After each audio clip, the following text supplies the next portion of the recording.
Topic is connective tissue.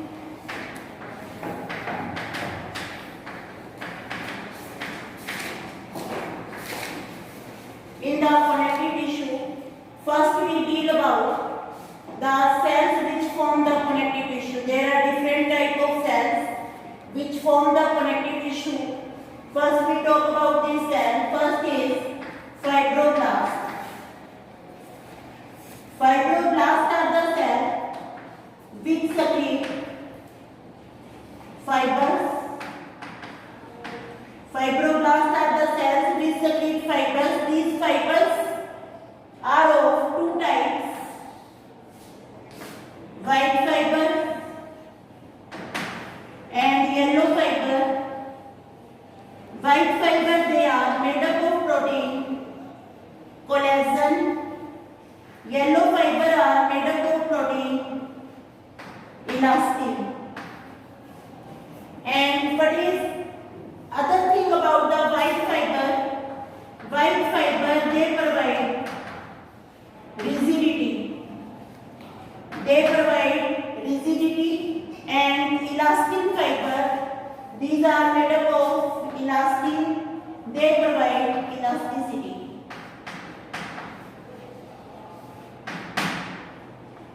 Then white fiber, they are found in bundles. White fiber, they are wavy.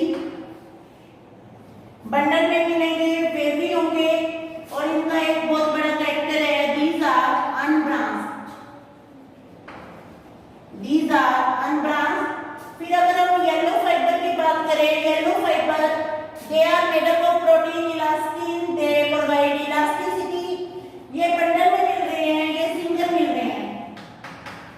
They are single and they are thick. ये wavy है. These are not wavy. ये unbranched है. These are branched. तो ये fibroblast का function है. Fibroblast, अगर word blast आ जाता है, that means we are talking about the active cell. Active cell का मतलब है जो कि फाइबर को सक्रीट कर रही है. Is it clear? फिर हम बात करते हैं कि फाइब्रोब्लास्ट का फंक्शन खत्म हो गया है. एक टिश्यू है, टिश्यू में, कनेक्टिव टिश्यू में साइटोप्लाज्म की जगह होता है मैट्रिक्स. इनकी मैट्रिक्स बनी होती है पेप्टाइडोग्लाइकन. पेप्टाइडोग्लाइकन का मतलब कार्बोहाइड्रेट प्लस प्रोटीन. ये साइटोप्लाज्म की जगह होती है और इस मैट्रिक्स में फाइब्रोब्लास्ट मिलते हैं. जब फाइब्रोब्लास्ट मिल रही है तो वो स्ट्रक्चर भी बना रही है और वो फंक्शन भी कर रही है. पर जब फाइब्रोब्लास्ट फाइबर बना चुकी होती हैं, उसके बाद वो इनएक्टिव हो जाती हैं. उनको हम बोलते हैं फाइब्रोसाइट. फाइब्रोसाइट इनएक्टिव सेल में फंक्शन कर चुकी है, तो अब ये फंक्शन तो नहीं कर रही है, ये केवल स्ट्रक्चर बना रही है. Is it clear? सेकंड हम बात करेंगे इसमें. सेकंड सेल होती है mast cell. Mast cell liver बनाता है, लीवर से रिलीज होती है मास्ट सेल. ये मास्ट सेल है.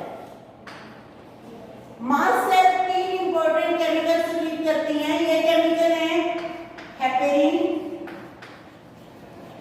Second is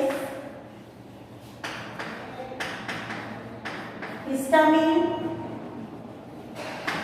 third is serotonin. ये तीन केमिकल रिलीज कर रही हैं, heparin, histamine and serotonin. Heparin हमारे ब्लड में मिलता है. हेपेरिन क्या होता है? Heparin is anticoagulant.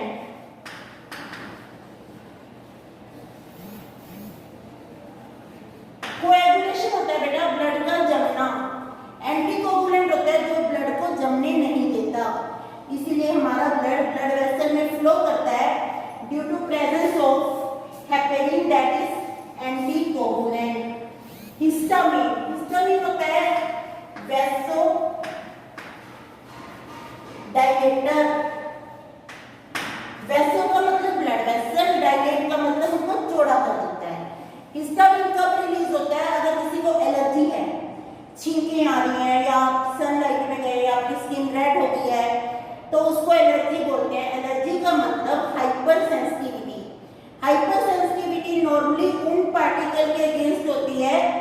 जो हार्मलेस होती है।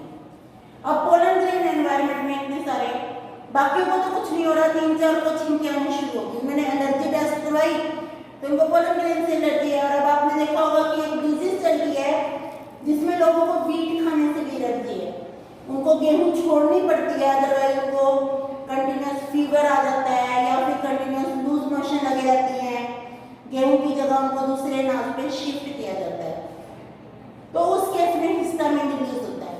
अब आपने देखा होगा अगर आपको बहुत ज्यादा कोल्ड कफ वगैरह हो जाती है तो डॉक्टर सेट्रिजिन देते हैं। सेट्रिजिन टैबलेट का नाम सुना होगा या एविल का सुना होगा या कोल्ड प्लस का सुना होगा, कोई भी ऐसी टैबलेट जिससे थोड़े टाइम के लिए आपके सिम्टम कम हो जाते हैं। तो उन टैबलेट में क्या होता है, एंटी हिस्टामिन, वो हिस्टामिन को रिलीज करने से रोकती है।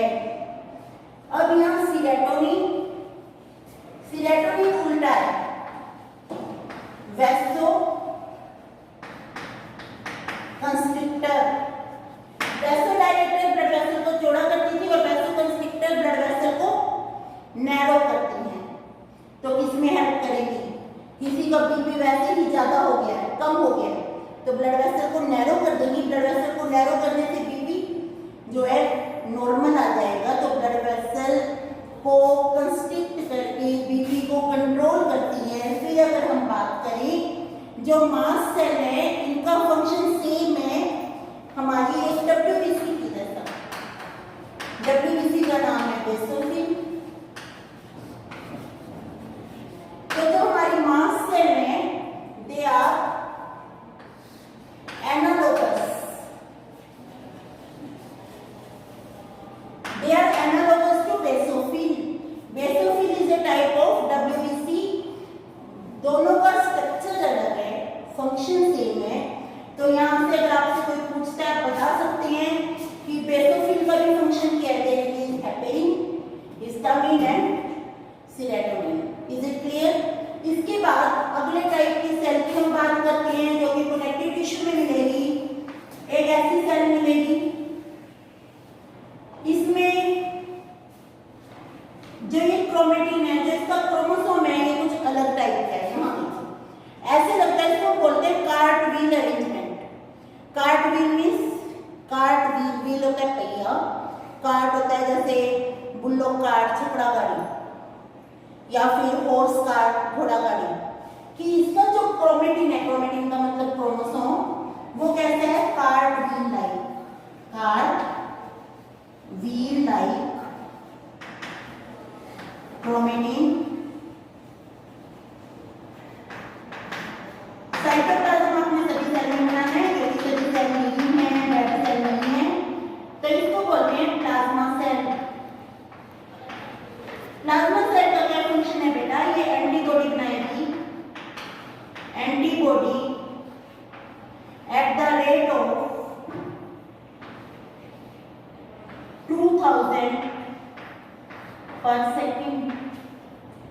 अब आप एयर ले रहे हैं, सांस ले रहे हैं, खाना खा रहे हैं, उनके थ्रू आपके अंदर कोई ना कोई माइक्रो ऑर्गेनिज्म, बैक्टीरिया जाता रहता है जिसको हमारी बॉडी कंट्रोल कर लेती है, आपको पता ही नहीं लगता। हमें तब पता लगता है कि कोई बैक्टीरिया हमारे अंदर गया या वायरस गया जब हमें कोई डिजीज हो जाती है। तो ये क्या सक्रिय कर रही है plasma cell, antibody that are 2000 per second. ये इनका आइडेंटिफिकेशन है। आइडेंटिफिकेशन क्या है, आइडेंटिफिकेशन है यहाँ पे कार्ट व्हील लाइक क्रोमेटिन है ये।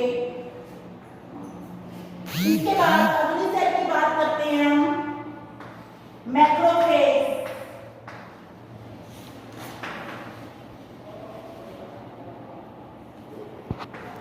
मैक्रोफेज ऐसी भी लग जाएगा। मैक्रोफेज एक टाइप की डब्ल्यूबीसी है, इनको बोलते हैं मोनोसाइट।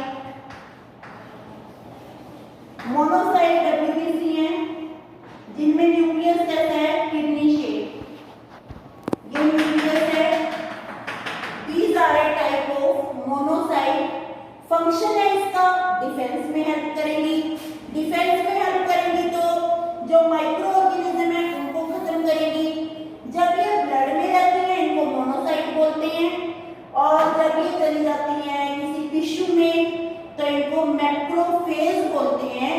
हर टिश्यू की मैक्रोफेज का अलग नाम होता है। कनेक्टिव टिश्यू की मैक्रोफेज को बोलते हैं histiocytes. Histiocytes they are the macrophage of connective tissue. तो इसमें हमने डिस्कस किया फाइब्रोब्लास्ट। फाइब्रोब्लास्ट स्ट्रक्चरल भी है, फंक्शनल भी है। फंक्शन कर रही है, फाइबर बना रही है। फाइबर दो टाइप की हैं, white and yellow. White fibre is made up of collagen. Collagen is the protein. यहाँ फिर एक क्वेश्चन और बनता है, collagen is the most abundant protein in animal body. हमारी बॉडी में अगर हम बात करें हमारी बॉडी में कौन सा प्रोटीन सबसे ज्यादा पाया जाता है, that is collagen. Collagen rigidity provide कर रहा है। कोलेजन फाइबर बंडल में नहीं है, वेवी होंगे, अनब्रांच्ड होंगे। Yellow fibre made up of protein elastin, it provide elasticity. Single है, थिक है, वेवी नहीं है, ब्रांच्ड है। उसके बाद जब ये सेल फंक्शन करना बंद कर देती हैं, फाइब्रोसाइट मास्ट सेल मिलती है। मास्ट सेल हेपेरिन, सेरोटोनिन और इसका भी रिलीज कर रही है। एनालोगस है बेसोफिल के, प्लाज्मा सेल। आइडेंटिफिकेशन मार्क है कार्टरी लाइक क्रोमेटिन। सक्रीट क्या कर रही है, एंटीबॉडी। सक्रीट की जगह सिंथेसाइज बना रही है। 2000 पर सेकंड। मैक्रोफेज डिफेंस में हेल्प करती हैं, जो भी माइक्रो ऑर्गेनिज्म आते हैं उन्हें खत्म कर रही हैं।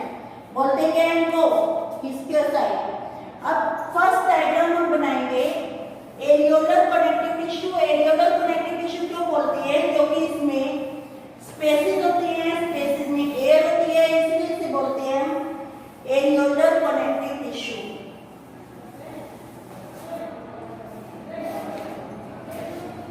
सबसे पहले आपने मैट्रिक्स बनानी है।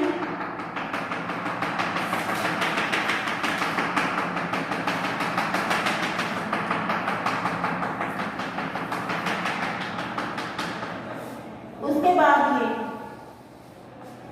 व्हाइट फाइबर,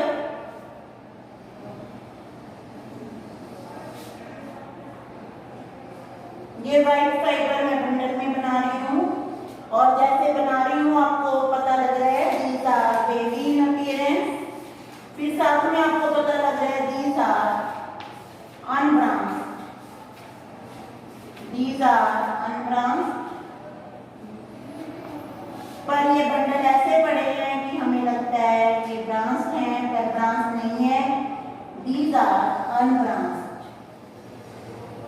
तो ये व्हाइट फाइबर बनाएंगे, व्हाइट फाइबर। इसके बाद यहाँ फाइब्रोसाइट,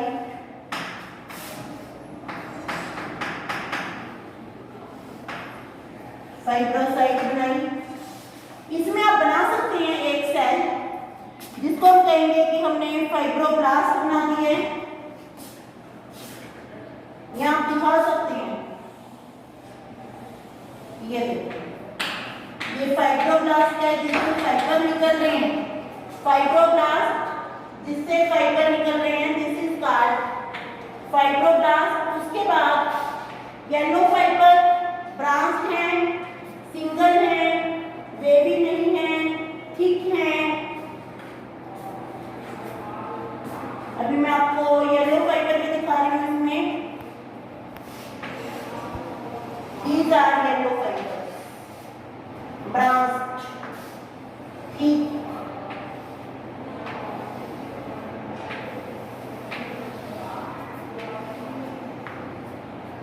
These are yellow fiber।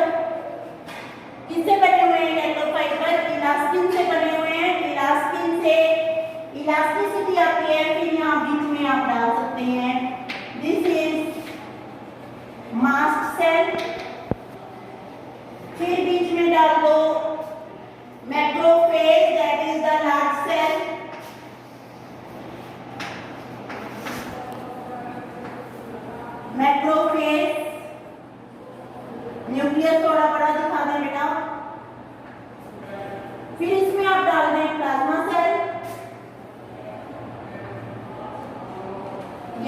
Plasma cell बन गई है और ये कहाँ मिलेगी, जहाँ पे एंटीबॉडी का सिक्रीशन करना है। This is plasma cell. This is all about the areolar tissue. Cells के और फाइबर के फंक्शन मैंने आपको पहले बता दिए हैं। सेल और फाइबर के फंक्शन वही रहेंगे जो मैंने आपको बताए हैं।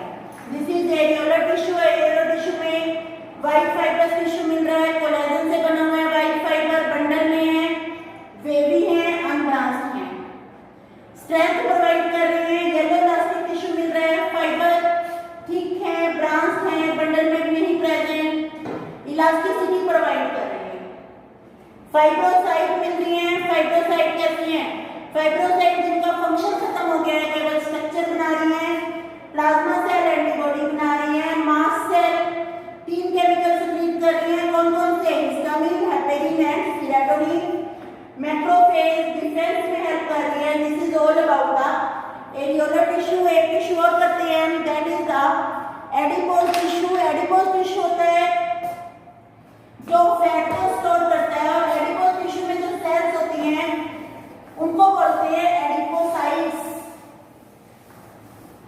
आपने कार्बोहाइड्रेट ज्यादा खा लिए तो बॉडी क्या करेगी, जितनी बॉडी को जरूरत है उतनी बॉडी यूज कर लेगी और बाकी को स्टोर कर लेगी in the form of fat. तो ये सेल बनाई, इसमें ये एडिपोज यहाँ बना दिया फैट।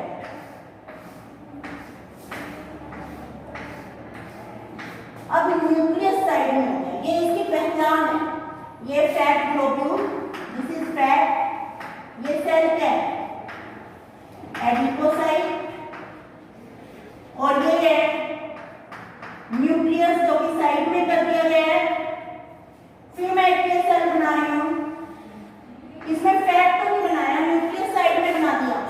इसका मतलब ये सेल है जिसमें से फैट कंज्यूम हो गया। इसका मतलब है यहाँ पहले कभी फैट था, वो कंज्यूम हो गया, जिस कारण एम्प्टी फैट सेल। इसमें थोड़े से बेटा फाइबर बना सकते हो, आप व्हाइट फाइबर भी बना सकते हो और 1-2 येलो फाइबर भी बना सकते हो। फिर नीचे हम दिखा देंगे कि फैट ग्लोब्यूल इकट्ठे कैसे होंगे। ये फैट ग्लोब्यूल आ रहे हैं 1 2 3 4। ये फैट ग्लोब्यूल आए, ये इकट्ठे हो गए, इन्होंने ये फैट बना दिया। This is the adipose tissue. Areolar tissue की बात करें, एरियोलर टिश्यू पैकिंग में हेल्प करता है। स्किन के नीचे मिलेगा, जहाँ भी गैप है, जहाँ कुछ पैक करना है। आप देखते हैं कि कोई गिलास का सामान पैक करते हैं, उसमें घास फूस या कॉटन डाल देते हैं क्योंकि उसमें एयर होती है। एयर शॉक एब्जॉर्ब करने में हेल्प करती है।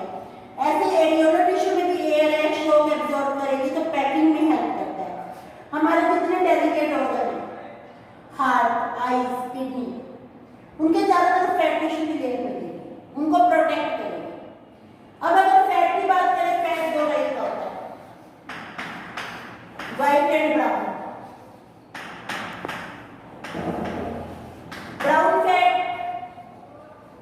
ब्राउन फैट के ग्रेन्यूल छोटे छोटे होते हैं, छोटे छोटे टुकड़ों से मिलकर बना होता है। व्हाइट फैट के बड़े होते हैं। व्हाइट फैट एनर्जी प्रोवाइड करता है, इट प्रोवाइड एनर्जी। जो ब्राउन फैट है ये पेड़ में मिलेगा। हाइबरनेटिंग एनिमल, हाइबरनेटिंग एनिमल कौन से होते हैं, जो विंटर स्लीप करते हैं, जो विंटर स्लीप में चले जाते हैं, विंटर में इनएक्टिव हो जाते हैं, उनमें भी ब्राउन फैट मिलेगा। वेल में जैसे आप लकड़ी काटते हो ना, लकड़ी के बड़े बड़े लट्ठे काटते हो और फिर उसको फ्यूल की तरह यूज करते हो, ऐसे ही वेल में जो ब्राउन फैट मिलता है उसको ब्लबर बोलते हैं। ब्लबर, ये जो ब्लबर है